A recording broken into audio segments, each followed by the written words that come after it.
2 Corinthians chapter 1, verses 3 and 4.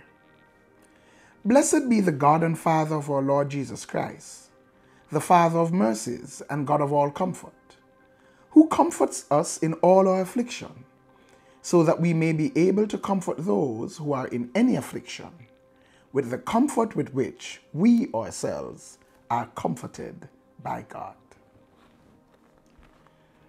In this epistle of St. Paul,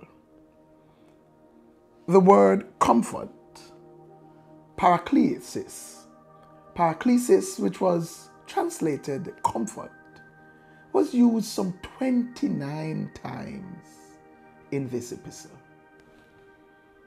Of course, if we understand the context within which Paul wrote that epistle, we could recognize why it was found so many times. Because he wrote it in a time that he was suffering, that he was being tested and pushed very hard, when many had turned against him and many had been seeking to destroy his reputation and had been doing many evil things towards him. And by the way, these were persons whom he had served and helped and birthed in the kingdom. But anyway, it's interesting to note here what Paul says. He says that, blessed be the God and Father of our Lord Jesus Christ, the Father of mercies and the God of all comfort, who comforts us in all our affliction. He does not take us out of it, but he comforts us in it.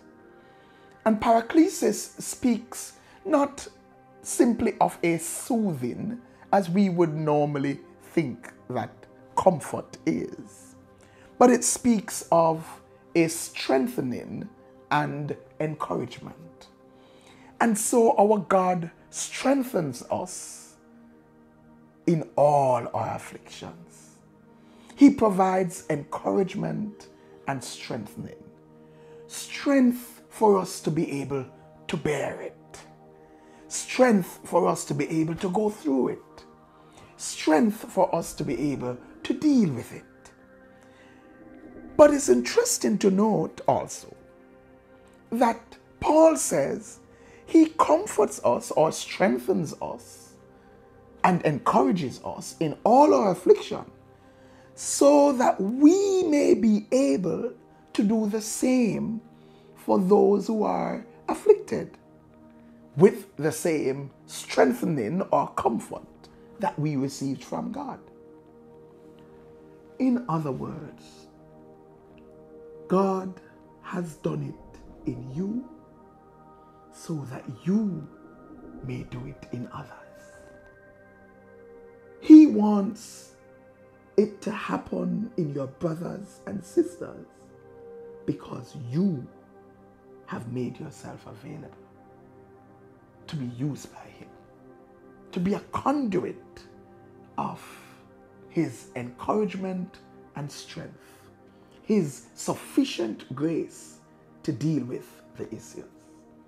Remember this: God never deals with man as an end in itself. His dealings with man is never an end in itself. His dealings with man are always to a greater end. It's always designed for something greater. What he does with you was never meant to end with you, but it was meant to be multiplied. There should be a multiplier effect. And so his work in your life was meant to accomplish purpose in your life.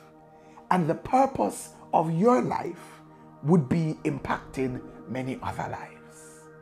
So let us recognize that the troubles we go through and the strength that God has provided us to deal with it is not simply to make sure that we do not buckle under the pressure, or we do not die or backslide or give up. But it is so that we will be able to pass it on, to pay it forward, to help others to experience what we have experienced, so that we can be effective ministers, passing on what God has accomplished in our lives. Let's pay it forward. Let's pass it on. God bless you. Like, share, comment, and subscribe. Don't forget to hit that notification bell. And for more, join us at 9 a.m. on Sunday mornings at 10 Union Square, Crossroads. If you can't be there in person, join us virtually via Facebook Live.